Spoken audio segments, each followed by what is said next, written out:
makasi vraiment nzamba pambola bandeko nyonso balamukaki 5 heures.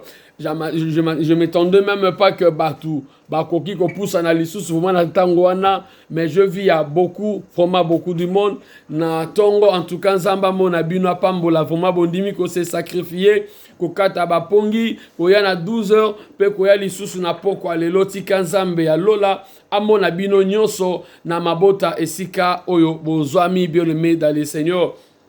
Nazo senga na biso tozalaka vraiment vigilant prudent na nyonso tosambela kolanda ba sujet nazali ko senga na biso topesa penda mato ipo ke posa ezali ya mitema ke nzambe asala lisusu ya bele ya minene na kat na biso toleka komona bien-aimé na tongo ndenge nini tokoki kolonga ba porte o ezali ya mystique na kati ya bavi na biso tomonaki ke tozomona batu ebele bango moko pe aussi baza ba auteur ya kofongola ba porte ya bavi ya kobenda malheur tomonaki yango na tongo et Bible bina biso ni na Apocalypse chapitre 3 verset 20 Bible bina biso que Jésus azoloba que je me tiens à la porte, je frappe, si quelqu'un attend ma voix, il ouvre sa porte, j'entrerai chez lui et je souperai avec lui. C'est-à-dire que Yesu abina zo beta porte, il suffit seulement que yoyoka yo le met et suis na royoka te mais au fongo la porte. Donc ceux qui au fongo li porte Yesu à côté, mais ceux qui lobi ka kokota ta okota te.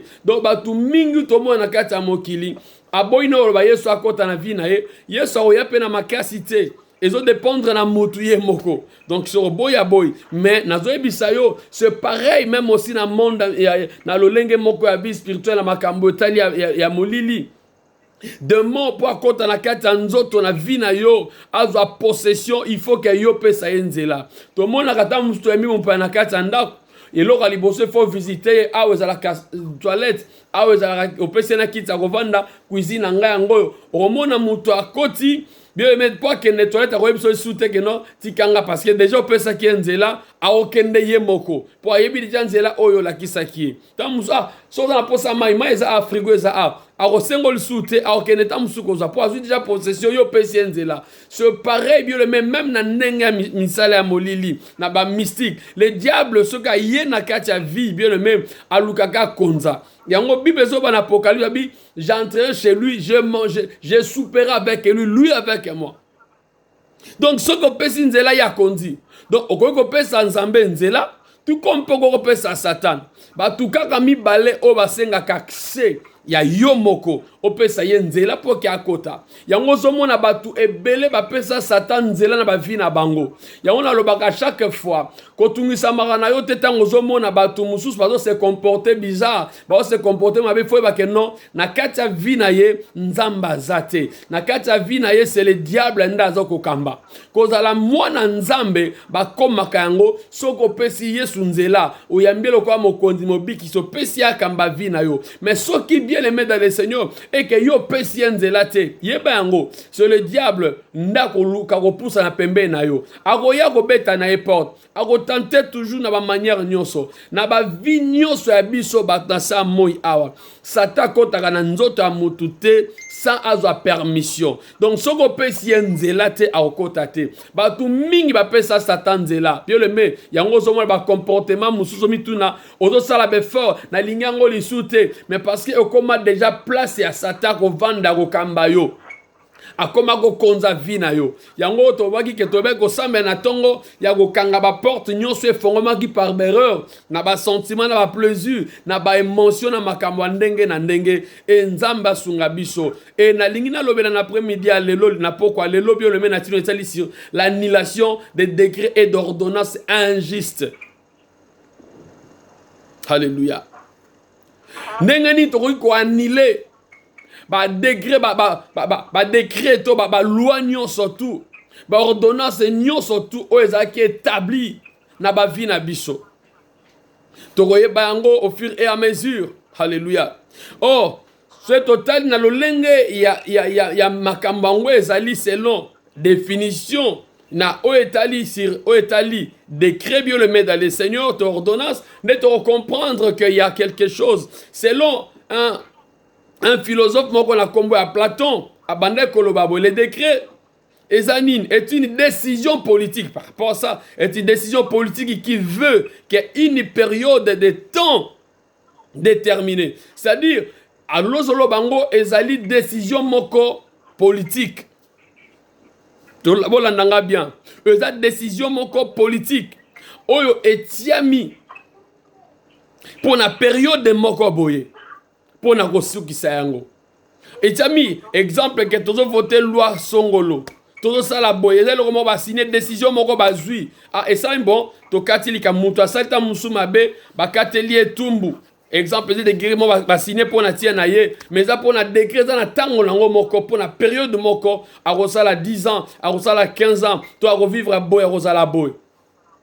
Mais par exemple, toujours mona même na bandeko na biso misusu auto meka pe na information ya bandeko baza na Belgique. Belge pour na bango décret ou ordonnance et sa décision. Oh bien aimé. Et maintenant, et même un pouvoir moko législatif, c'est-à-dire une entité fédérale ou fédérée, signée par les gouvernements et produit des effets juridiques sur ce territoire d'entité correspondante. Donc, c'est-à-dire, esa loi esa mibe ko moko otogoloba o bango ba signa. Oh, ils allaient compter là par rapport, comme il y a territoire, c'est-à-dire il y a chaque ville, il y a chaque quartier, il y a chaque province moko boye, mais ils ont déjà na mibe ko chaque province, ils ont na mibe ko nango déjà ba leka ko tiango. Mais malheureux bien le mettre dans les malheurs à ceux qui produisent des ordonnances indiquées et à ceux qui transcrivent des erreurs. Des arrêts, injustes pour, selon la Bible dans le livre de Ésaïe, chapitre 10, verset 1. Bible zoloba na biso eloko moko prophète Ésaïe, azoloba maloba moko très important, on a lingi que totanga yango na kati ya Bible. Bible lobini na prophète Ésaïe, azoloba makambo moko oyo sengeli na biso, to meka un peu ko comprendre yango mukie, faut totanga yango, po to sosola, alingi koloba nini. Alobi, malheur, Ésaïe chapitre 10 verset 1. Azoloba ke mawa to pasi verset 1. Malheur à ceux qui prononcent des ordonnances indiquées et à ceux qui transcrivant bien le met des arrêts injustes. C'est-à-dire mawa ya mutu oyo bien le met azako prononcer babaloba moko ya malamu te. Oyo eza yango moko ya lolenge ya malamu te. Awa prophète abike bato abongo lolenge ezali na mawa pona tina na bango. Mawa pona tina na bango. Pour refuser juste ou pauvres, ravir leurs droits aux malheureux de mon peuple pour faire de veuves leur poids et des orphelins leur bitance. Là, de suite, il y a Bamakambu Ebele. Dans Jérémie chapitre 1, verset 12, Toromona. Puis le met dans le Seigneur. Le diable utilise les décrets injustes pour détruire la vie du peuple de Dieu. Satan a même makasiko ko tsala ba décret on a lolenge moko ya vie spirituelle na makambo etali sur la délivrance tout ça. Satan zwa kango pe pona ye pona koleka ko détruire la vie ya bana na Nzambe. Et mi be kwango Satan tiaka. Bien le met dans le Seigneur, na lo lenge otoko benga en quelque sorte onction moko satanique qui est sur les personnes et de la puissance et des trônes de l'autel sur lesquels ils ont sacrifié. Car comme Dieu, le diable veille aussi à sa parole pour voir son accomplissement sur la vie des hommes. C'est-à-dire, au monika kanenge nzamba zoloba que moi l'Éternel, je connais les projets que j'ai formés sur vous. Bien aimé, que le diable peut aussi attirer la loi moko, assigner une ordonnance moko, pour na ba vie à battre belé, pour na ye asalaka nyonso azakasima même ya maloba oye se lobami, pour que eko kisama.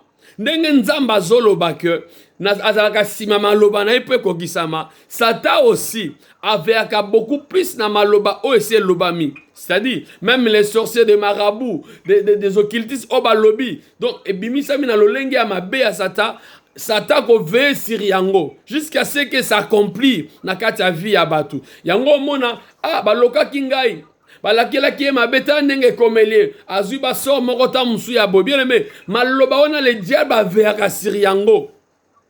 Yango zana mukomoko si na te pe na zoloba na ba parents il faut faire beaucoup d'attention ya ko bimisa maloba ya mabe pa ya bana na bino poani parce que ba malobo zo bimisa ya mabe Satan komema yo po bimisa yango po que ya ko veiller sur yango. Akolandela yango jusqu'à ce que et s'accomplit et kokisama na kati ya vie ya mutu. Soki kokisami ya ko sepela pona yango. Souci ya Satan za yango wana. Totangi Jérémie chapitre 1 verset 12. Yoka ndenge Bible ezoloba na biso chapitre 1 verset 12 na livre à Jérémie verset 12. Et l'Éternel me dit, tu as bien vu, car je veille sur ma parole pour les équiter. Zambabi ki azalaka sima maloba na ye po akokisa. C'est pareil. Satan posi a même makalolenge o. Mais objectif, y a ba décret injuste ezalaka nini. Bien aimé ezalaka nini. Ezalaka pona koleka kosala. Comme même eloko akoli donc kozwa batko comme ça bango lokola biloko akolia. Alléluia. Biloko akolia to ya kosakana. Alléluia. Et en plus, comme ici, même les orphelins, comme ici, ainsi, il est très important de ne pas faire partie de ces personnes sous peine de subir la main de Dieu sur soi. Bien aimé, batu musala ya Satan to ba loi mingi ya Satan tiaka ezalaka beaucoup plus pour que emema batu na mokili. Non seulement batu na Nzambe, batu a mokili, bakoma biloko ya kolia ya bango to ya kosakana. Parce que avec sir ba maloba nyonso wana. Azaka simana yango. Sote na Apocalypse chapitre 4 verset 14 à 17. Oromona langage nini Nzamba azako loba wana. Alobi nini? N'entrez pas dans les chantiers des méchants et ne marchez pas dans la voie des hommes mauvais. Évitez-la. Évitez-la, ni passez point. Détournez ton et passez autre, car il ne dominerait pas s'il n'avait fait le mal. Les sommeils leur seraient ravis s'ils n'avaient pas fait tomber personne, car c'est le pain de la méchanceté qu'ils mangent, c'est le vent de la violence qu'ils boivent. C'est-à-dire, Nzambazo bake to le kana place ya bato amabete. To vande sika moko na bangote, to tambola na bangote parce que bango basala kanini. Tongo to moye ko sile la bangote sans que basala mabe. Pour que bazala na sengo, il faut mona mutu moko akoi, mutu moko akufi, mutu moko azobongate. Pona bango esala ka bango esengo. Bango pona bango ezeloko ya sengo ya joie pona tia na bango. Yango Nzamba za ko interdire même na ko fréquenter na besika to batu o baza na kati ya mabe parce que ba maloba na bango eza toujours mabe borobongate bino pena to zaka bomona ndenge ko suka et pour ça na bango il faut ba mona yango pe salama yango Nzamba za ko interdire mais na lingna pesa quelques exemples ya ba maloba oyo eza ba maloba moko ya malamu te ya mabe oyo ezaki ko bebisa même ba vie ya batu ebele. Bien aimé, par exemple, mutu moko alingi exemple j'aime une voiture na linga kokota na linga voiture moko boye et na lingi voiture moko te kota na kati ya famille oyo par exemple ota musu minga ba parents ba kokoto ba to baza na kati ya misala mabe ndenge ba mesana koloba na famille oyo mutu ka moko te kota na kati ya lupango oyo c'est-à-dire bango si ba blobi yango mais ba yebi que Satan kozala sima maloba po baza ba oyaye. C'est pour cela que tu ne peux pas y fréquenter Batalolenge à Bongo. Ok, na lupango, dimanine, o kansanine, na kata famille, o quoi que muta aussi ma voiture à l'olenge na famille na bino mobimba. Bien aimé, il faut faire attention. Vous savez quoi? Et ça la baninga mususu, bakoyo kozala tout autour na yo pembe na yo, tout même na kata famille. Au moment na mutu, ora lo maloba malamu, mais maloba ne zakaka ya malamu te ya mabe.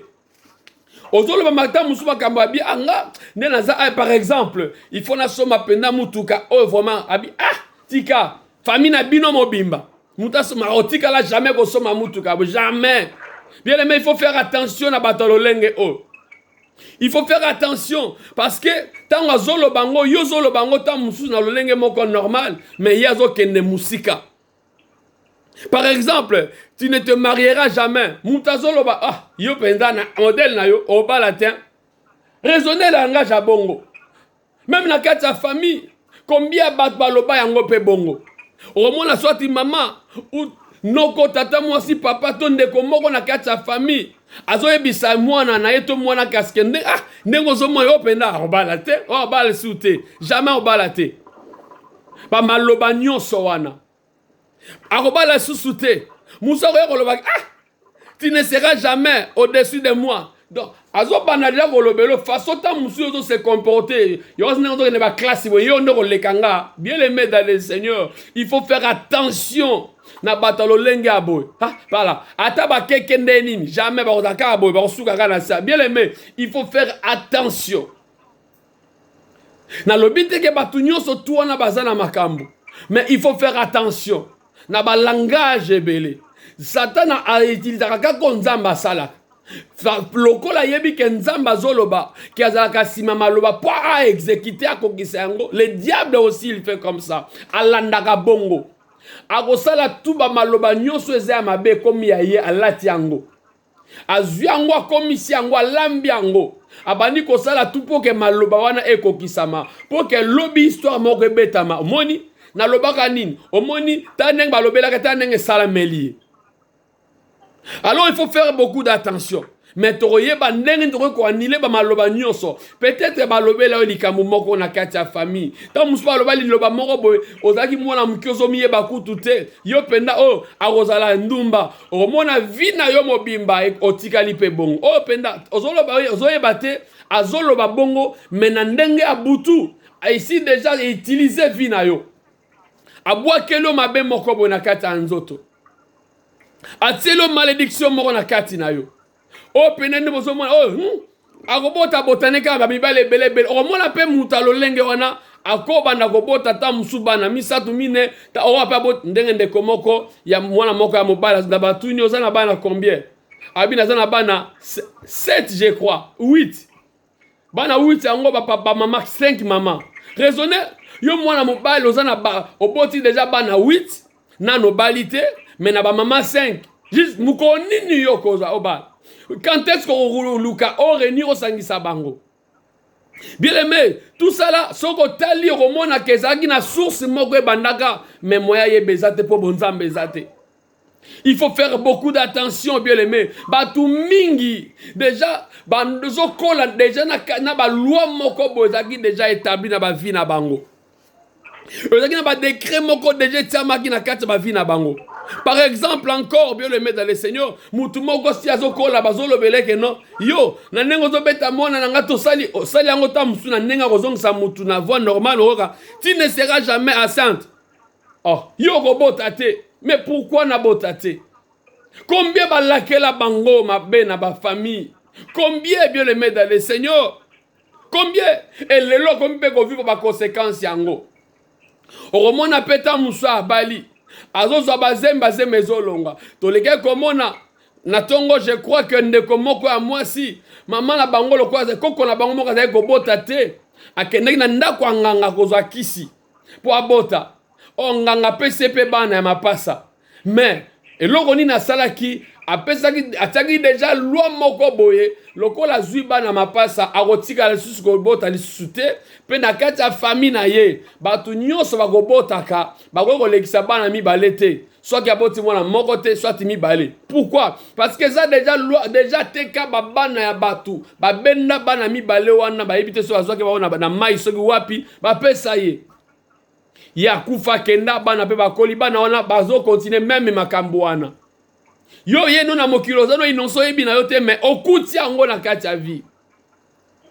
Bien aimé ba maman basali ba mbeba ba papa basali mabe mais comme na kati ya bana ba koko bazo continuer ko vivre ba makambo ya lolenge wana. Donc il faut que ça attention. Yango zo mona que tant que bondela mbatu baya ko sambela ba luka nzambe na ndenga solo ba sambela bien aimé eza makambo eza ebele. Ne pas dire que notre Père qui est aussi makambo ici na kati ya vie. Il y a beaucoup de choses. Na loba kiango combien moi si moko bu azaki ko gumba ma pendant 18 ans. Mazaki ko fréquenter l'église, bazo benge pe fille d'Abraham. Mazaki ko fréquenter l'église, azo pe mukongo ko gunza ma toujours. Mais Bible dit le diable a gumba ye mukongo. Mais Yesu atelemisaki mukolango. C'est-à-dire, bien, mais tant que l'église, il y a des visiter. Mais souci dans mon thème, s'il y avait quelque chose, même ici, et ça m'a dit, il faut tout annihiler. Lélo, il faut tout annihiler. Nio surtout. Lélo. Parce que Nzambe, tout semble la zana bon. Moutou Moussa, non. Ton église d'Abinois, et Keneli Bosote, et Soukaboy. Bien aimé, tout ça là, il y a beaucoup de choses. Tu marcheras à pied et tu vas mendier le pain. Batou Moussou va laquelle bango na katia vie. Je le vis. Nazoe bande komo ko même na Kinshasa. Banda toye na yebaye. Vi na ye po na ye azakane sengo soga sukoli d'abord na tonga la muki. Abandi nanu ko senga bambongo pa abatu. Soka sengi 16h, 17h à Sukola Kenabar. A Lukeli DJ, après cet homme sous moi sommele moi bière morotomi balé, ya somi misata vandi abandi komela bazo bois kaye. Bandinga baye baye bongo. Tant bako ya bandi komela bo mêler ensemble ya somi tamzu 3 bo bagisi na pora zone na bakwiti na ndako. Ya zo mona ngo normal, mais vie ezo kende. Mais bientôt là zo kende ba 50 ans. Mais vie ne petit kalibongo. Tu vois, il y a des moments normal. Mais comme il a regretté, bino, vous avez la chance, et ça, il y a chance. Il y a beaucoup de choses, et tu es belé, tu as déjà na beaucoup à Satan. Déjà, laquelle on a ces souvenirs, dans l'époque, combien de parents na bango bandeko la kila toujours ba na mabe yo penda na makam oyo yo na mono ko sali sabatute yo pena yo ko bongate na ko bongate ana ko sali sape mutute ozolo bango na nenga kanda mais ozo bate makambo ezo sala mana lolenge ya butu na molili ozo ebate na misale ya molili ya butu ki yankeza la kate ngana esprit makasi ezaka na esprit makasite esprit makasi mutu azana nzambe. Esprit dire azalakate bien le met dans le Seigneur. Makila bololo azalakate na ban misala abutu. Esprit makila bololo ezalaka mutu oyo azana alliance na akota na alliance na makila na Yesu akoma mwana na nzambe. Ndako makila ya bololo. Bien aimé, ce que te nzambe te c'est fini pour la vie na yo. Combien bazo bongate déjà balobela bango ba maloba ya malamu te batia bango ba maloba ya mabe na kati ya ba famille ba bota bazo kola na yango oromona ngo lokola blague mais ezo même passe na kati ya vie des fois ces gens bien aimés dans le Seigneur se donnent le loisir de faire suivre les décrets avec un vœu comme par exemple que je meurs s'il t'arrive d'avoir un travail. Yo kana no mutu papa to mama to ndeko moko zo biso ke no yo penza mukolo ko za musalo banga na kufi. Comment ola ke la muninga tina niveau bongo e batalo lenge wana nazolo bana biso to yo kango. Il faut faire attention. Yo penza lo banga na kufi po yo zwa liba. Yo penza lo banga na zate po yo bota. Yo penza lo banga na zate yo po zwa musala. Yo po bonga jamais. Bien aimé, pour un temps, même ici, mouta sali au mabe. Même ici, c'est comporté tant moussou na ba erreur. Liboso na yo. Mais pourquoi il faut prononcer ba maloba ya lolenge o? Yo pena lo bangana kufa po yo bonga. Bien aimé dans le Seigneur. Nazo ebisa yo lelo soki ba loba ki na yo to kwa nilango ba ko kufa te ba ko mona ko bonga na yo. Ba ko mona libala na yo. Ba ko mona bana na yo. Ba ko mona musala na yo. Ba ko mona élévation na yo au nom de Jésus-Christ de Nazareth. Moutou mon côté bien aimé dans le Seigneur atinda yo na sa moi ezan zambe na yo. Obonga to salieni. Même ici kuto sali mabe. Est-ce qu'il y a ça la mabete? Même ici bien aimé dans le Seigneur, on se comporte tant moussou bien t'enverrier. Est-ce qu'il y a ça la mabete? Kalo balo ke non yependa lobanga na kufa mais bien aimé akufa. Akokufa pe ko mona ko bonga na yo. Ezala moutou moko na kati ya Bible. Élisée azolobake lobby malgré nzale tondi na kati ya monde nzale kote na kati ya pays mais lobby et loko tozomona ngo lelo exemple 100 euros tokozango na 10 euros oya 10 euros tokozango na 1 euro et ba to ba juste ba solo ba ndi okondi ba ndimi mais généralement ko yekolo ba papa to atakutu nzamba lobelaka yo to yebi nzamba lobelaka yo mais atakuta lobelako makamba boye kotikala ko sala mate raisonner azomi tiana suka bi eko sala mate makamba boye na eko tikala jamais ko salama mosala nzamba tabi wi likambo te lokolo ndimi te yo okomona ngo na misu mais bénéficier te kolia yango te nazoyebisa yo ekosalamela bato ebele bakovivre esengo na yo bakovivre élévation na yo bakovivre kobota na yo bakovivre libala na yo bakovivre bien le même mbongo bakomona richesse bakomona kotombolama na yo mais bakobénéficier te lokola il faut que bakufa po yo bonga bien le même bakokufa bamoni esengo na yo après alali pongi abeli te makei po ye moko sia mitiaki suka ya vi na ye lokola ya simba ki vi na yo ke yo bonga te ekosala au contraire vio ya simbi azo simba vi na ye yango ozomona bato mingi bazotambola mitu ekomi lolenge do baza na baposition lisu te bavie ebebi bato parce que mokili eza na mabe na yango bato bayina baninga batia baninga na lolenge misu ake kokota kaka ndako ya nganga po moninga bonga te mais pourquoi kekota ndako ya nganga te po yo moko mibonga mais okekota ndako ya nganga po moninga bonga te okota ndako ya nganga po moninga azala na kimia te okoti ndako ya nganga po moninga nazala mutaba abelaka pa mapamba okoti ndako ya nganga po moninga wana a souffrir mais pourquoi tout ça toi tu peux pas ya koluka po na vie na yo moko bonga ozala bien non bien aimé il faut to luka nzambe po ke ba makambo ebele na vie e ba ko changer combien ba tu bien aimé dans le Seigneur ba memana ba ninga ba pasi okosala te bien aimé dans le Seigneur alléluia Musaza bake non soki yo penza obongi soki yo zwi musala loba ke ngana na za mobali na koma mwasi loba ke nga mwasi na koma mobali bon raisonnez ba maloba lolenge o raisonnez yango bien le dans le Seigneur même ba parents ebele ba loba yango alléluia ba loba kango ba décret injuste na bana bango po mwana sali mabe moko bo songolo abani ko bimisa maloba lolenge o Alléluia. Au moins que ngana za la papa na yote, au moins que na za la maman na yote, yo oromona malamu te na vie. Yo ko bongate, mais bien aimé dans le Seigneur, moi na yo. Mais comment bongate? Comment à vivre sengote? Même ici à Salimabe. Alléluia.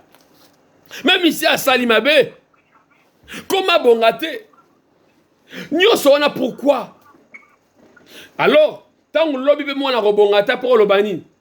Ton lobby bobo se réparer na mona bokomi bien malobana est-ce que olongo liango est-ce qu'on retire ango même ici aux andokité mais obité que tango zobimisa maloba tout est juste satan za kasima maloba nyoso wana nazo ebisa mwana nzamba zokanga papa mama ndeko nyoso zolandanga attention na ba maloba ya malamu te epa ya bana yo epa ya bandeko na yo epa ya baninga na yo tango yozo prononcer ozoyeba te mokili makamuni ezali kotambola bien les mettre tozo bundisa ba misala o emona na raté les œuvres invisibles misala emona na raté na misabo moto mais yebango que il y a des démons qui circulent de gauche à droite partout na katia monde otozali malobo zoloba combien bateka bandeko na bango bateka baninga na bango bateka bana na bango bateka ba para na bango kana ba maloba o combien Joseph bateka physiquement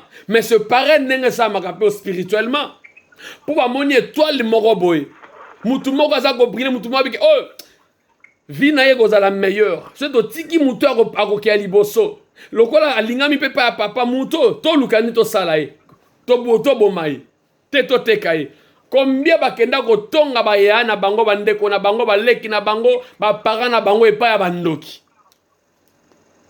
nenga bateka Joseph physiquement se pareil spirituellement muto to kene ko betela lisolo ta muso azandoki ya bato zaki na ye na ayebaki ne likambo te yo ndo ye ko proposer o penda abongate bien me bateka baninga bakenda même baninga bakoma ba esclave na vie même si on peut dire que nous avons plein yanzambe gloire à Dieu plein yanzambe mais tika na ebisayo alléluia et salamaka lolenge o yo okobongate ah bon ndoki a récupérer ka maloba wana akangine yango abandi kotambola na yango okomona pe mwana pe vi na etikali pe bongo je connais encore spona kosukisa ezana ndeko moko ya mwasi nzamba sa ngolu to legisa ke na ba délivrance ke nzamba fongola ki vi na e gloire à Dieu maman moko azaki na mobile na ye na bana na ye na ndako kaka ba makambo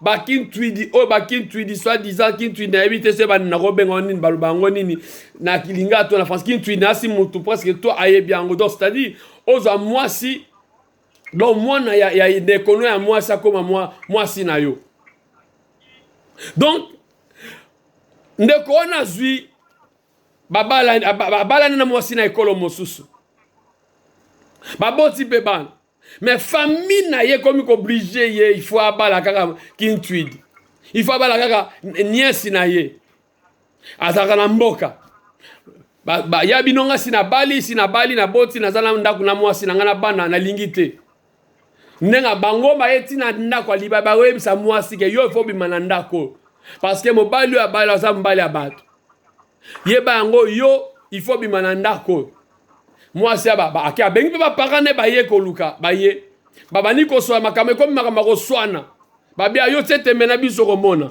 ba swani na butu alelo na tong na katikati kaka ya butu wana apa tongo etana mobala bali ko ganga na kata ndaku ko kata bilamba mobala bima na ndaku na butu abela liboma